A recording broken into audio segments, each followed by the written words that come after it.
Okay, so good afternoon, everyone.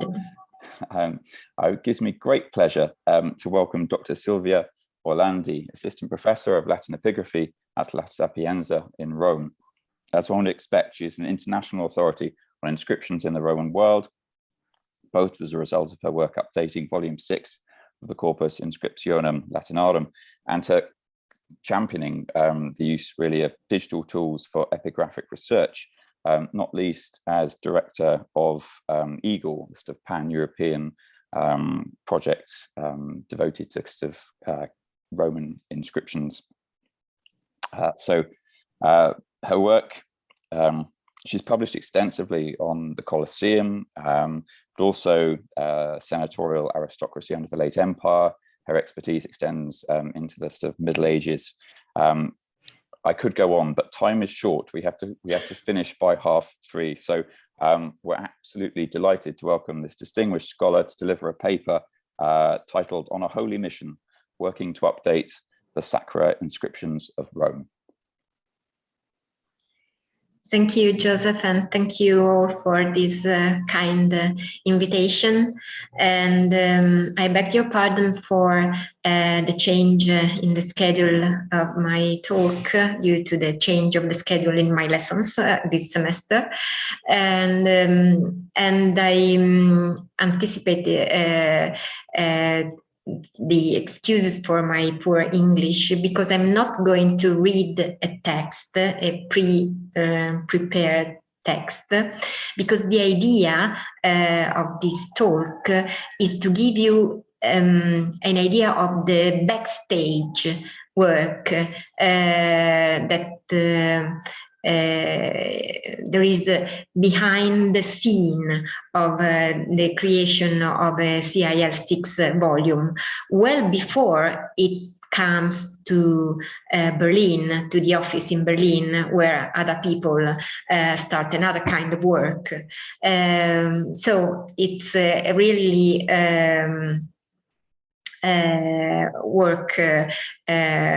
ongoing work that I would like to show you. And that's why I start to share my screen to show you, because we have seen in these years many books about Roman religion published in different languages and by different authors. And all these books, of course, really are based on a wide range of different ancient sources, so archaeological sources, remains of temples, statues, objects, of course, written sources, starting with literary sources, papyri, the magical papyri, of course, very important, and epigraphic sources, a special kind of written sources that are epigraphic sources. Now, the mission of the epigraphers is to provide reliable editions of these epigraphic sources. And for the study of the religion of Rome, meaning the city of Rome, the reference book is always the 6th volume of the Corpus Inscriptionum Latinarum. And as Quintilian used to say, e narrationem precedit emendata lectio. This means that if you want to tell something, if you want to tell a story, the first thing that you have to do is to have a documentation of good quality, a reliable and proved documentation.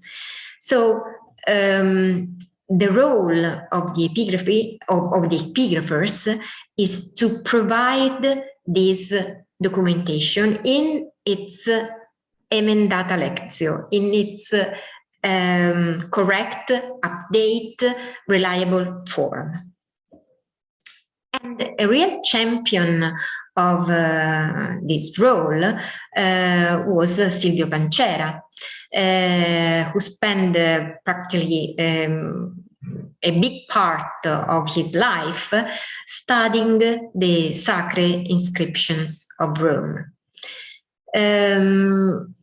When he entered the hospital in 2016, he left behind him, well, he left us actually, a file that was supposed to be the last version of the text that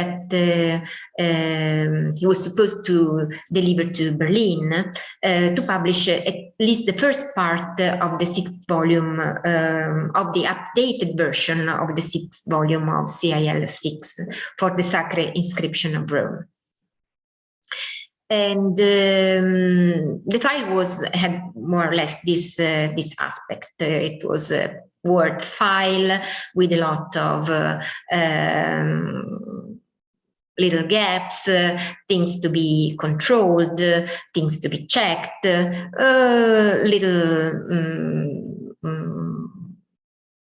little mistakes, but almost ready to be published.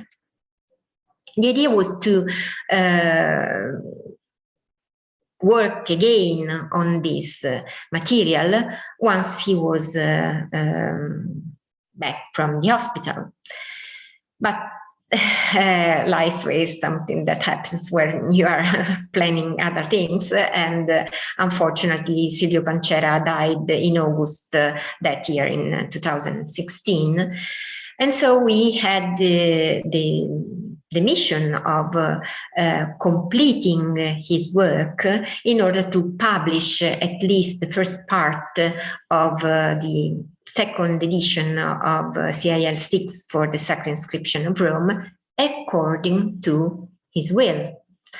Because in his will, Silvio Pancera says that any material, any written material of his archive can be used with entirely with freedom, but for the volume on the Sacred Inscription of Rome that he wanted to be published under his name, and the handbook of Roman epigraphy that also was another book on which he was working, that he wanted to be published under his name. And that's what Sara Meloni, Antonella Ferraro and I did for about 2 years, working on this Word file, filling these little gaps, correcting these little mistakes, checking all the information, in order to deliver to Berlin a complete file ready to be published, but remaining totally behind the screen. So at the end, the volume was published with the name of Silvio Pancera exactly according to his will. Now, I show you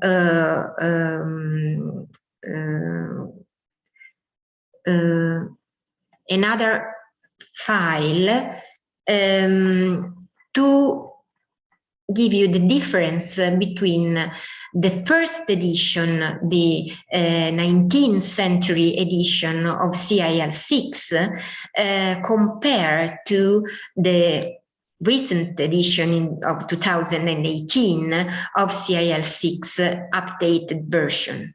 As you can see, in the 19th century edition, all the inscriptions are transcribed in capital letters with very short apparatus. No images are added. So a reference book anyway, but with a number of information that is hard to define rich and comprehensive. On the other hand, the edition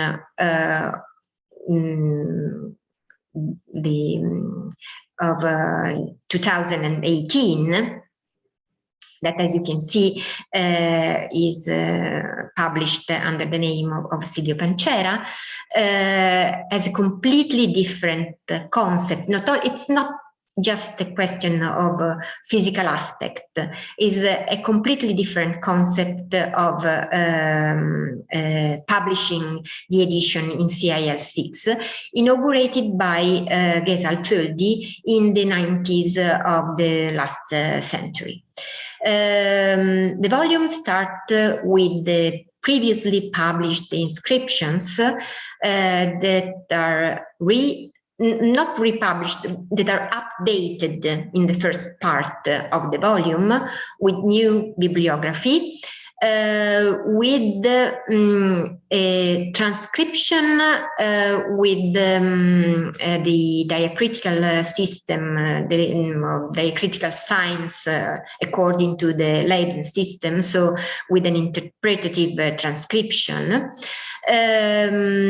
And for the inscription published for the first time in this volume, always adding a photograph to each inscription. So this is the main difference that you can see between the past, the previously published volume of CIL6 and the newly published volume, not only of CIL6, of the Corpus Inscriptionum Latinarum in general, of course. And the other important difference is that for each inscription is also added a reference to EDR, so the Epigraphic Database Roma, where one can find updated bibliography and more information even in the future, because there is a connection between the paper edition and the digital edition of these inscriptions.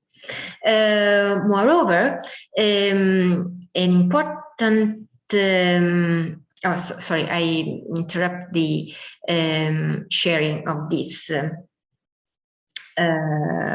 paper because I want to show you the other one. Yes, this one. The other important thing is that in this new edition of CIL6, there is no difference between monumental inscription and the so-called instrumentum inscriptum.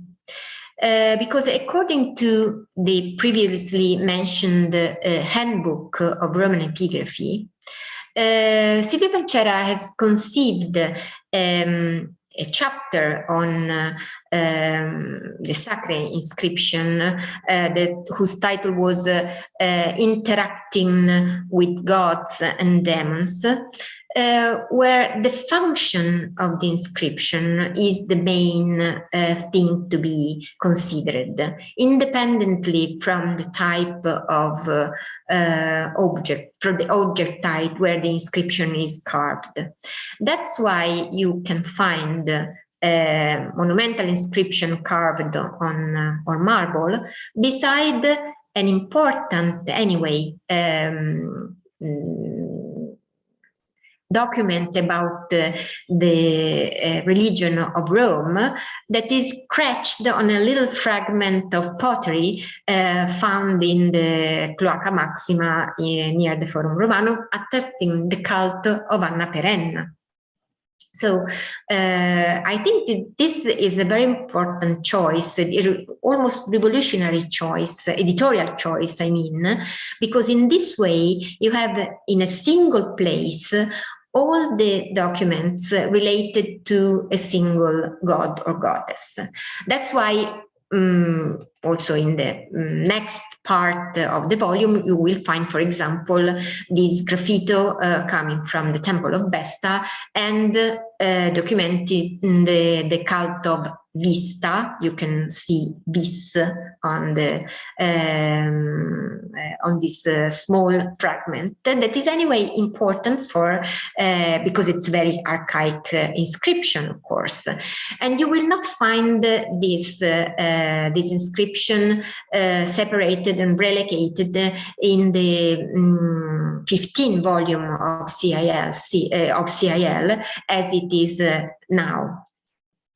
And according to the same rule, let's say, we will find in the same volume also, for example, the cultic graffiti. That are a very interesting documentation where you can find the real voice of the mystics, of the people devoted to Isis. For example, here you can see votum feci si recte exiero eis qui sunt intro vini sextarios. So it's a very lively document of the religious life of Rome, even if it's not a monumental inscription or a traditional sacred document. Of course, when Silvio Pancera died, the volume of CIL6 was completed also only for the first part, that is to say for the gods, with the letters starting with the letters A to F. And so there is a big second part of the volumes still to be published. And that's why a group of people, all former students of Silvio Pancera, have decided to form a little team working to complete this holy mission to update the sacred inscription of Rome. So each one of us has chosen 1, 2, 3 gods to work on. So Maria Letizia Caldelli is working on Magna Mater and Mitra, Silvia Evangelisti is working on Silvanus, David Nonnis on Hercules, and so on. Our work is somehow facilitated by the existence of a very interesting and useful research tool that is the archive that is now entitled to Silvio Pancera, and that is the archive, that the white furniture that you can see on my back, that is full of thousands and thousands records of epigraphic records, bibliographic records, images, notes, taken in dozens of years of job, and related to inscriptions of Rome published after the last volume of CIL6 or still unpublished. Okay. What does it mean updating the sacred inscriptions of Rome? Of course, the first idea is to increase the epigraphic sources that are at disposal of the scholars to study, of course, the religious life of ancient Rome.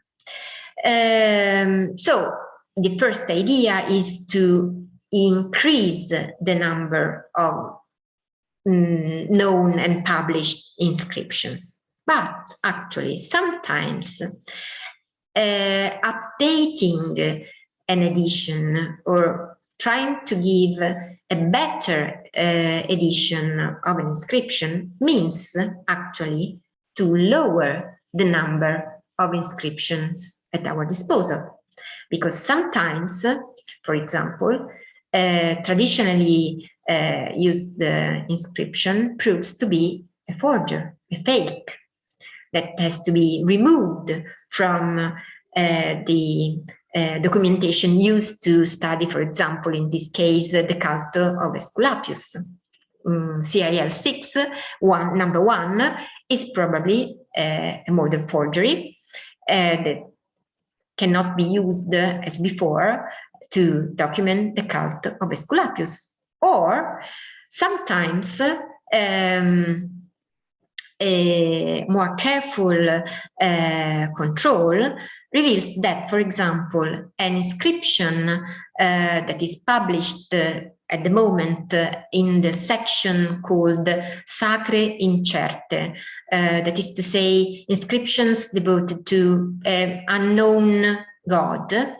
For example, under the number 847, there is this text known only from a manuscript by Bianchini, preserved in the Biblioteca Capitolare in Verona, and published in the 19th century edition of CIL 6, only starting from this manuscript source, ex viso Marcus Ulpius Amemptus.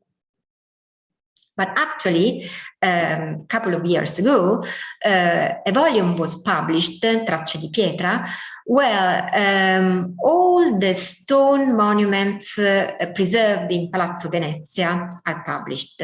And in these pages, there is this new inscription of the same Marcus Ulpius Amemptus that is actually exactly the inscription known only from the manuscript by Bianchini that was found in Palazzo Venezia. The left corner was lost, but the important thing is that above the inscription one can see a little statue of Hercules Cubans that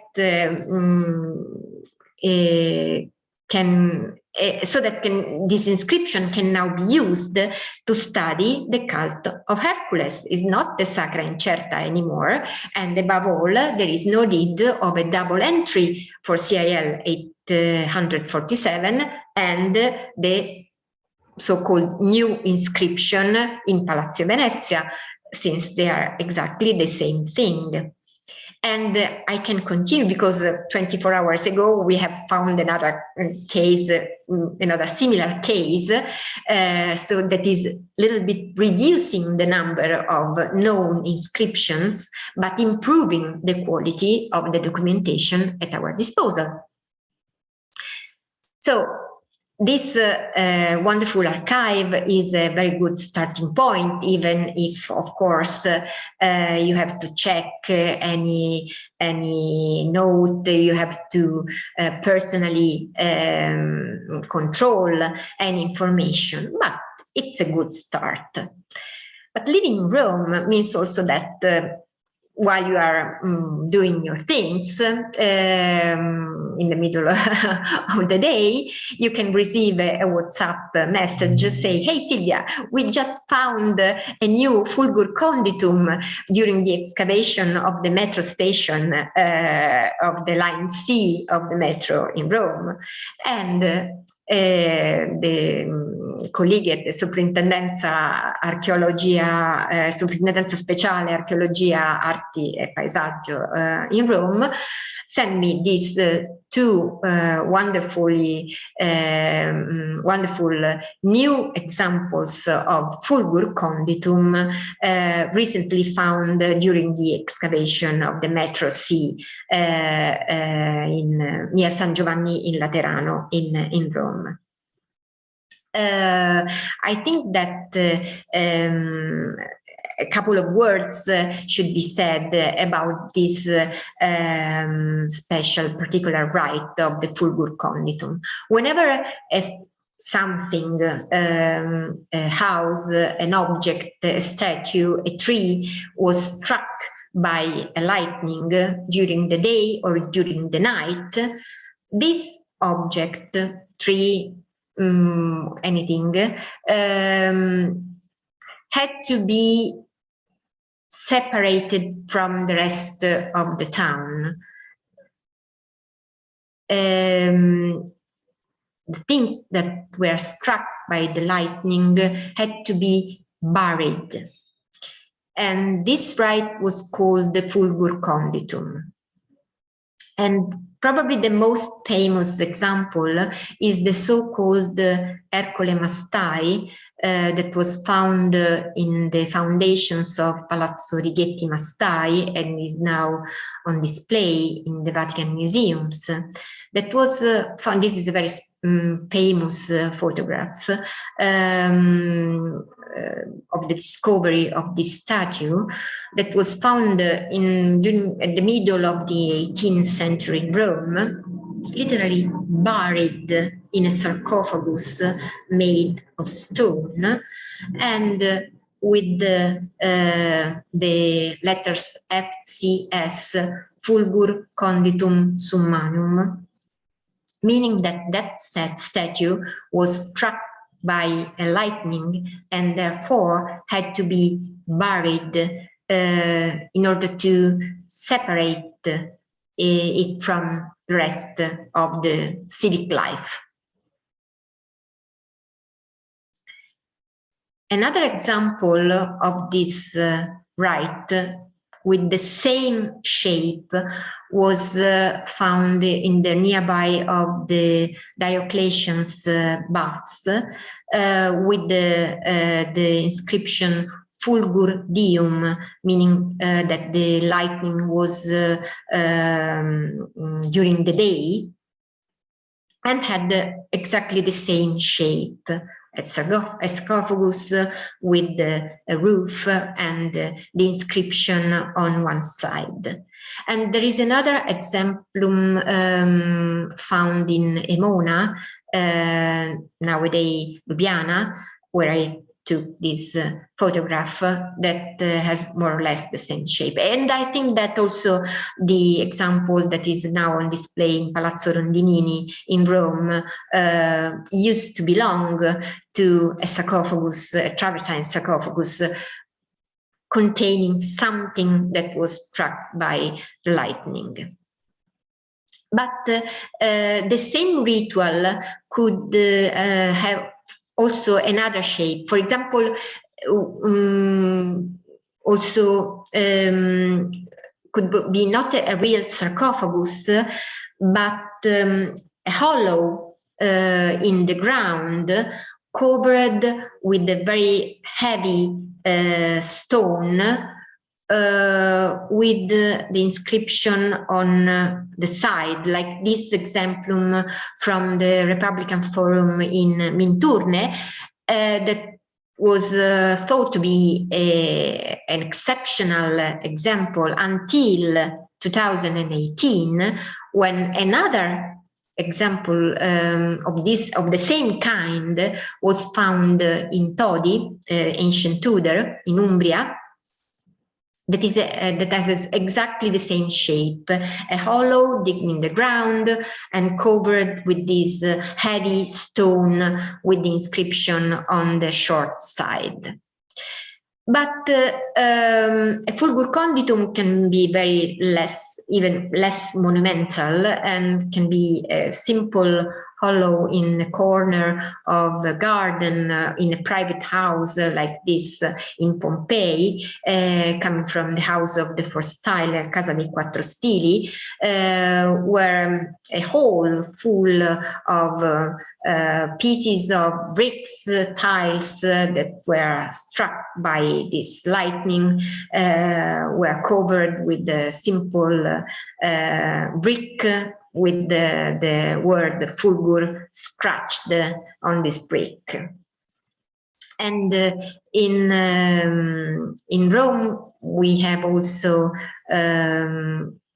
a similar example coming from the Domus dei Valeri, where we have this little piece of ground full of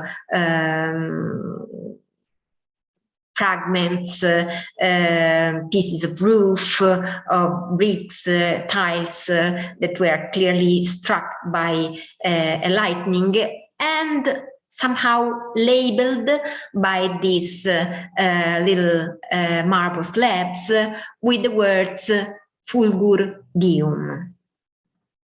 Now, what does this new discovery have?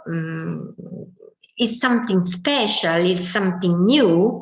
Apparently not, because we know about 60 examples of fulgur conditum all over the Roman Empire, a dozen of fulgur conditum in Rome.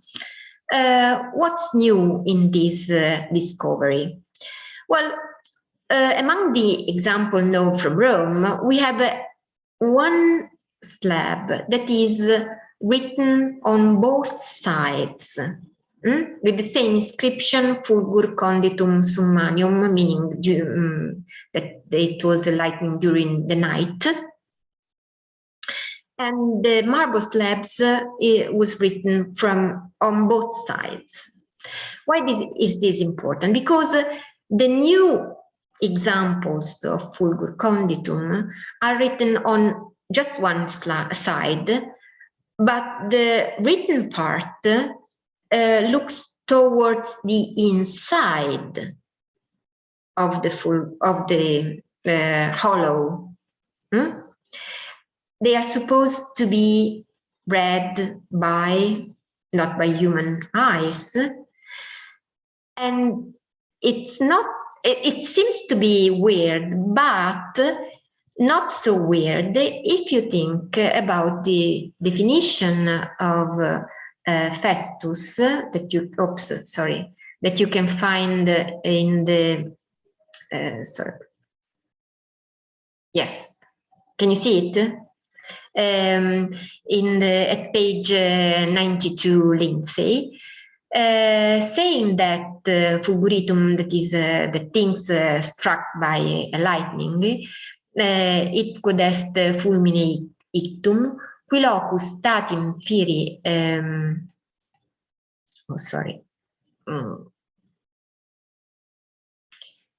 putas religiosus, quod eum Deus sibi dicasse videtur. So it's like that God himself is dedicating this fulgur conditum to himself. Not by chance, there is not a single example mentioning a human being. All these dedications are anonymous. It's like that the God is doing something for himself.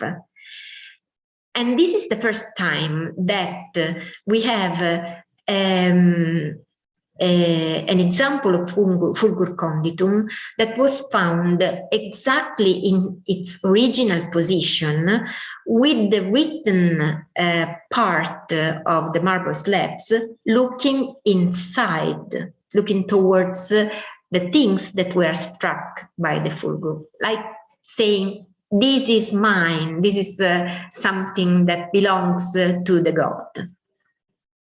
And this is very interesting because it's the first time that we have an archaeologically documented ritual, because we have a lot of examples, but not many examples that were found in situ and well archaeologically documented.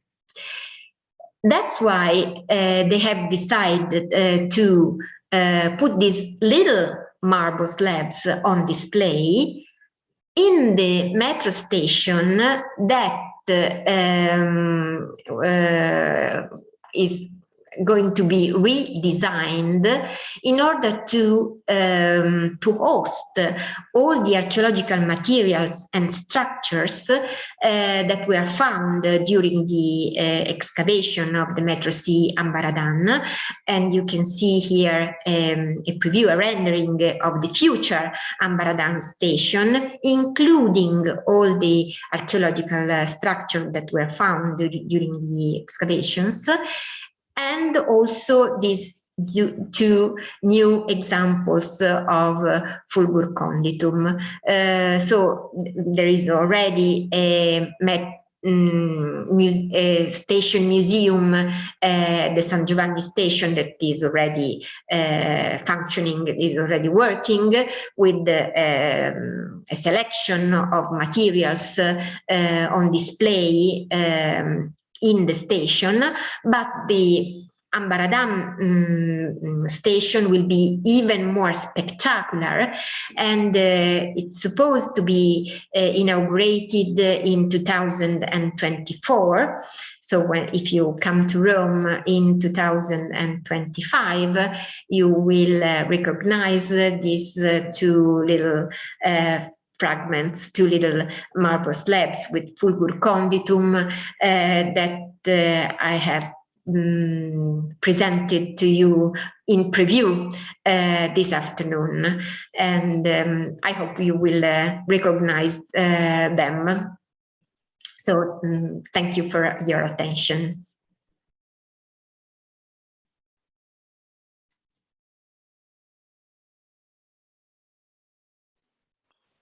Thank you, Silvia. That was absolutely fascinating. So you kindly agreed to forego our usual tradition due to the fact we have to wrap everything up by 3:30. We decided to move straight to questions rather than having the kind of usual 5 minutes of making a cup of tea, etc., or something stronger, usually, because it's a little bit later in the afternoon generally when we finish. So does anyone have any questions? First off, I realize I've ambushed you all quite, I should have warned you at the beginning. Is that a question, Susanna? Were you sort of, no. There was a just jump in if you'd like. Christy. Ah, yes, Christy, go. I think you need to unmute yourself. I sorry. Yes, of course. Thank you. I believe we met in Rome this past July with Abigail Graham. So have you seen the archive, I think? Yes. I thought I recognized it. The room. Yeah. Yes. Thank you for your talk. It was really interesting to see what you're doing and how you're revising the CIL, which is, of course, a resource that I've been using almost all day, every day, for a while. I did have a question about the re-editing or the editing part. I'm mostly working on volume 8 of the CIL. And I'm curious what the difference between, in terms of 6, between the first edition and the second, how many more inscriptions are found? And then the question I'm really wondering is how many more are there in CIL 8 that aren't published yet? In CIL 8, well, you mean the African volumes of CIL? I have no idea. I really have no idea. I think thousands of new inscriptions, because Africa is always very generous for this kind of findings, because the topographic situation and geographic and the climatic situation allows very good, a high level of preservation of material. But as you can see, Rome is not less surprising.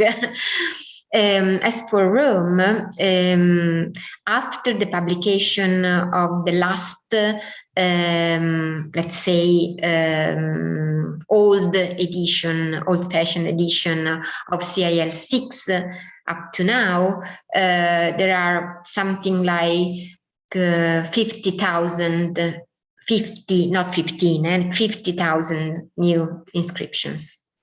Wow. Okay. Both published after the last fascicle of CIL and still unpublished. Okay. Wow. Yeah, these are the numbers. Okay. Would you say that most of those are from smaller towns? I'm talking about Rome, just Rome. Oh yeah, yeah, of course. No, Rome is out of scale. I mean, it's something different from anything else. So thank you. That's really helpful. A lot of job for generations of epigraphers. Don't worry. Show me where the postdoc application is.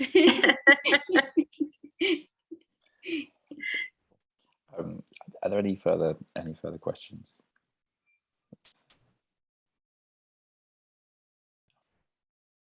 Well, oh no, there are multiple hands. Sorry, I'm not sure who got there first. Susanna or Simon, who wants to go? Simon's question will be more intelligent than mine, so go for Simon first. Well, I'm not particularly intelligent. It's more a question that we obviously all use for speed online materials, because we can't always go into the library and grab CIL. And of course, we don't necessarily have a library where we have the latest volumes of CIL or the complete sets.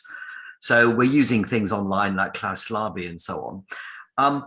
How much of a problem is it when these databases end up having lots of similar inscriptions, and you're not always sure whether they are actually multiple online editions of the same inscription through different publications, as opposed to genuinely separate ones?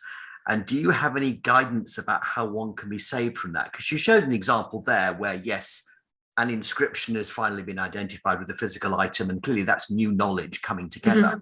But some of it actually isn't new knowledge. It's just that lots of different corpora have been used, and there are so many things, and it can sometimes be very difficult unless you're already an expert in a particular micro area of actually knowing what you're looking at. No, you're totally right. You're totally right. And this is a real problem.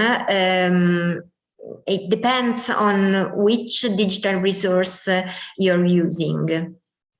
Because in the case of Klaus Slaby database, for example, it is clearly stated in the homepage of the database that there are, 800,000 of records corresponding to 500,000 of inscriptions. So it is declared there are 300,000 of double entries. A very good job in this field is what the colleagues in Leuven are doing for with the Trismegistos project, that is giving permanent identifier to each single object. Not a single edition, but a single object with multiple references to different digital editions and databases. So all the digital projects that are using Trismegistos as permanent identifier are giving their users a way to know that there are multiple editions of the same single inscriptions. The problem is that since a couple of years, the Trismegistos project is not free anymore. And as a protest against this decision, the Klaus Slaby database that used to use the Trismegistos identifiers doesn't use it anymore. So you have no way to defend yourself from the double entries. This is something that we as the epigraphic database Rome is trying to be very, very careful in avoiding as much as possible double entries of the same inscriptions. Thanks. Well warned. Thank you very much. Susanna, if you're waiting. Okay, sorry. It's a question based on complete lack of knowledge, and also after a fairly heavy first 2 days of teaching, my attention might have wandered at a crucial point. So I'm sorry if I'm asking a question you already answered in the paper. The Fulgur conditum material, it was obviously sort of beyond Rome, but was that a practice throughout the entire Roman Empire? Did we have yes. It is known for the entire Roman Empire, but we have examples practically all over the western part of the Roman Empire, I must admit, the western part of the Roman Empire. So we have examples in Africa, in Germania, in Britannia, in Spain, in Italy, of course, and a surprisingly high number of examples in Gallia Narbonensis. That is the Gallia Narbonensis. Sorry, I'm just being ignorant, sorry. Gallia Narbonensis. Oh, right, yeah, sorry, yes, thank you. Is the province where the higher number of examples have been discovered. It's a special feature of the Gallic epigraphy. Dozens of examples coming from Gallia and single examples from the rest of the Western Roman Empire. No examples from the eastern part, actually. Any from Greece? No. Oh, right, interesting. No. Even if, for example, Zeus Keraunios is a god known to be worshipped in the eastern part of the Roman Empire, but the rite of Fulgur conditum seems not to be known in the eastern part of the empire. You're right. Interesting. Does anybody have a theory as to why that might be, or is that? No, most of the studies are trying to understand why so many examples in Gallia, and there are a lot of French scholars dealing with this kind of rite, but nobody has tried to understand why there is no example coming from the eastern part. I don't know. Well, thank you. No, that's really interesting. I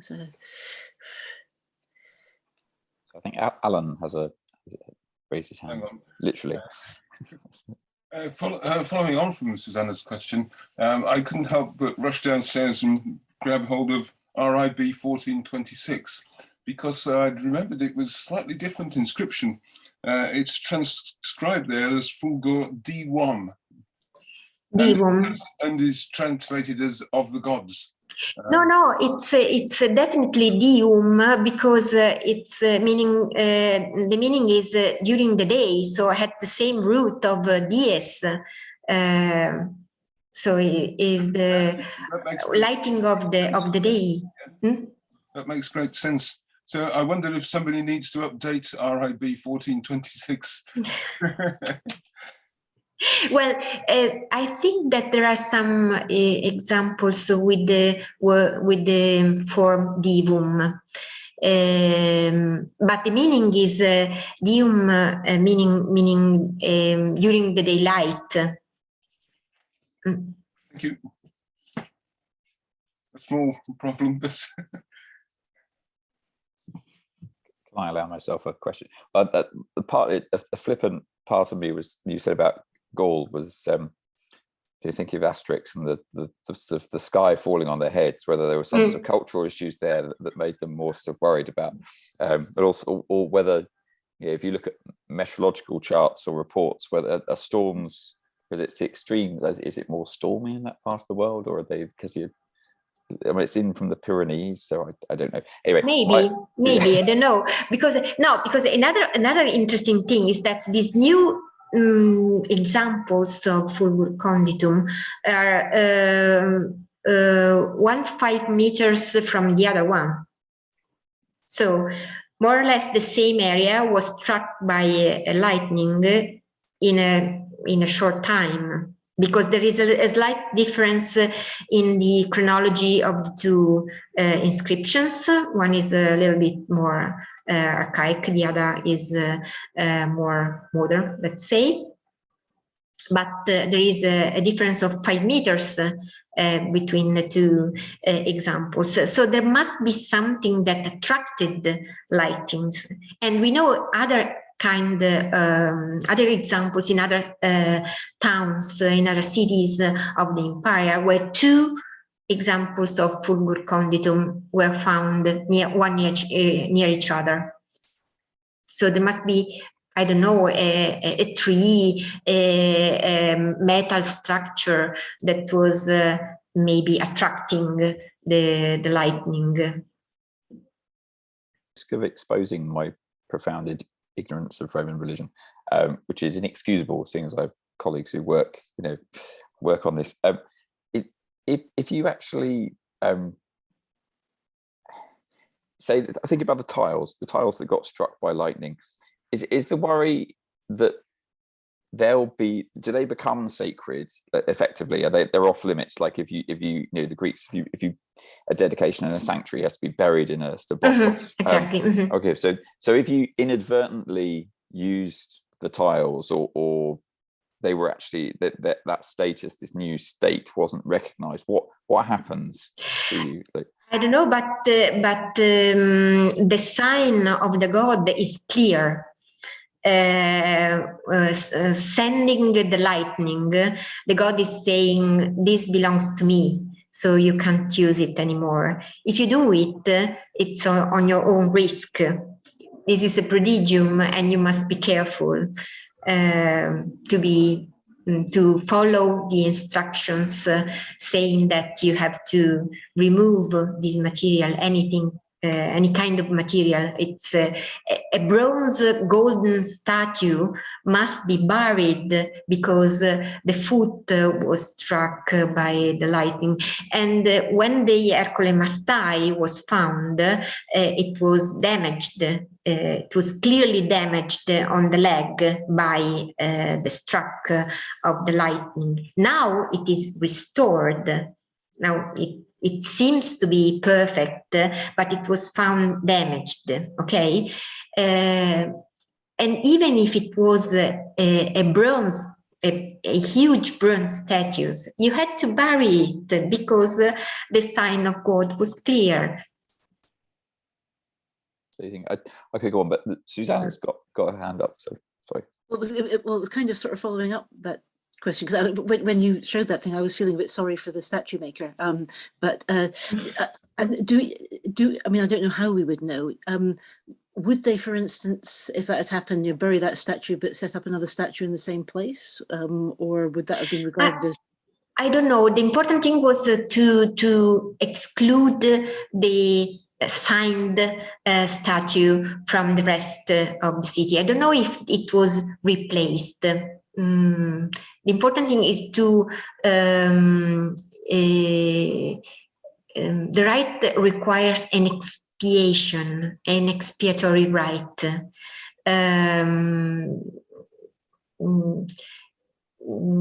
The replacement of the statue is another thing, is something that you can do or not, but is not required by the rite. The important thing is to repair somehow the good relation with the god. And so the ground itself wasn't necessarily regarded as being a problem. It was the thing that had been touched. Yes, it was surrounded with stones to show the portion of ground that was excluded by from the rest of the town. or from the rest of the house. For example, in the house of Pompeii, this Fulgur Conditum is in a corner of the atrium of the Casa dei Quattro Stili. So it's a small portion of the atrium that was used to collect all the struck material and damaged material. So might they have had to move a complete house if enough of their house was struck by lightning? Or A complete? Well, if your house was struck by lightning, might you have had to move house completely? Or is it just the one? I think that they just buried the part of the house that was hit by the lightning, and the house could be inhabited. You keep go on housing that house. I mean, you were not obliged to move away. No, it's pretty clear that the house still continued to be used. But the part that were signed were buried in a corner or in a part of the garden. Thank you. Do I remember correctly that the north porch of the Erechtheion has a hole where the lightning struck? In Athens? I don't know. I have to check this information, and this would be an interesting information because we were looking for examples in the eastern part of the empire. If we consider Greece part of the eastern part of the empire, that would be an interesting thing. Of course, have to check it. It was supposed to be Poseidon's trident, wasn't it? So I think maybe it got special because it's when they're competing for stuff. Who's going to be the patron of Athens? And I think isn't the idea? It's just where the bolt, the trident came through is left blank. So it might be, but there seems to be a different attitude there. I was intrigued by the idea that I would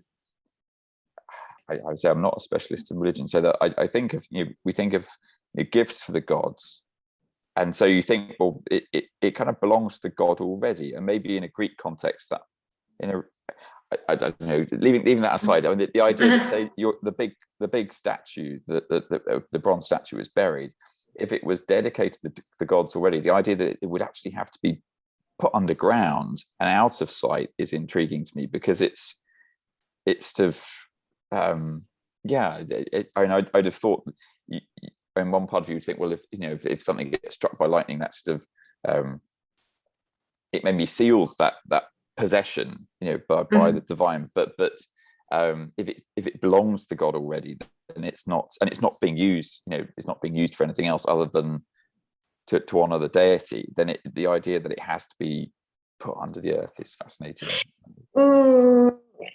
Yes, it becomes the object becomes religiosus. This is the adjective that is used by Festus. Religiosus means belonging to God. Doesn't mean necessarily visible, in a visible way. Religiosus is also a tomb. A locus religiosus is also a tomb when it is dedicated to this manibus, for example.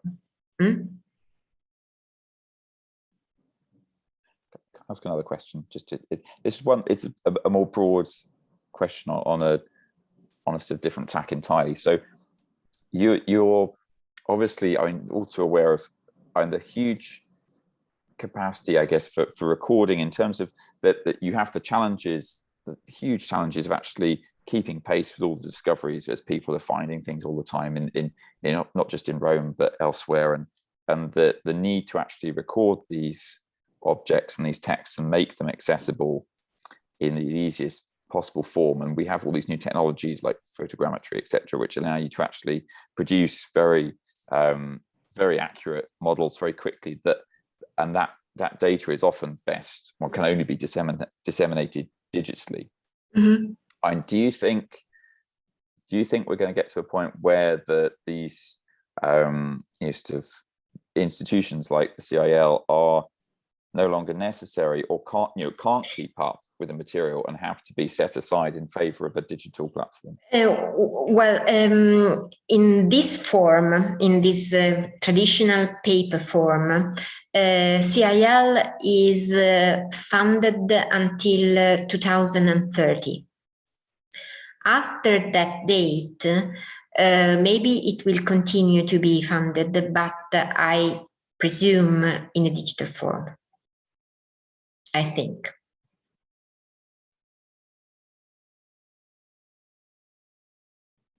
That is not saying that I'm not saying that everything will be just a database. A digital edition is something different, but I mean, it requires more accurate, more curation, more time, more high quality data, and so on. But if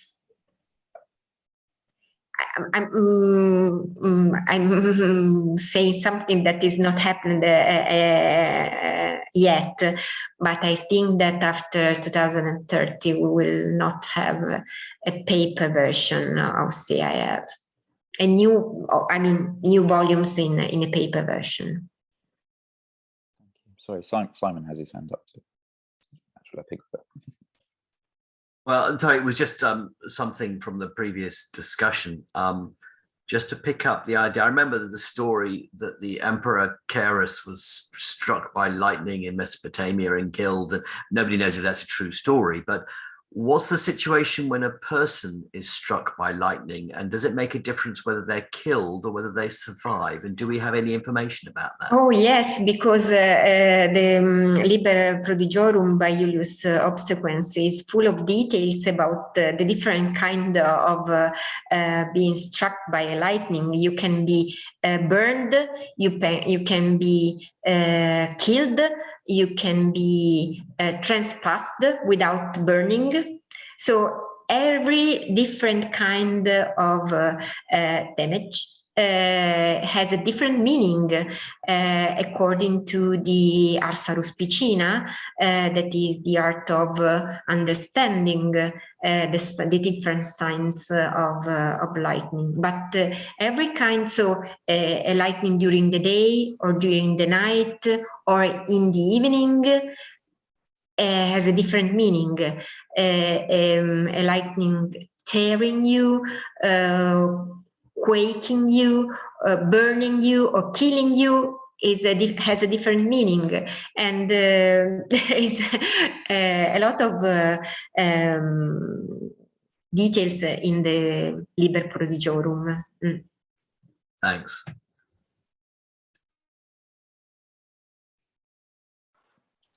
I was just thinking that, going back to towards the beginning of your talk, that I love that the distinction now, the decision not to separate the Instrumentum, graffiti, from, and so the Via in Selce, the Iseum, the inscriptions, the fact that kind of connection between the dedicants and the space is kind of more visible to people. And also, I was thinking from the point of view of students, kind of, or anyone accessing that material, and that's a huge leap forward, really, in terms of. I think so, yes, and above all, the action of worshipping gods is the focus of the collection of this material. It's not the shape, the importance, the monumentality of the writings or the object. The important thing is the action behind the decision of writing something on something else.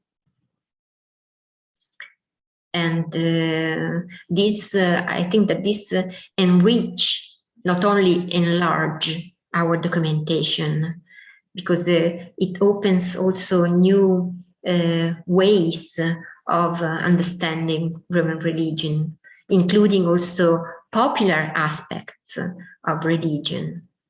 The graffiti the cultic graffiti are a typical example of popular religion. Okay. soon. On that wonderful note, I mean, is there any further questions from everyone? Okay, well, Silvia, that was a absolutely wonderful paper. Thank you very much. Thank you once again.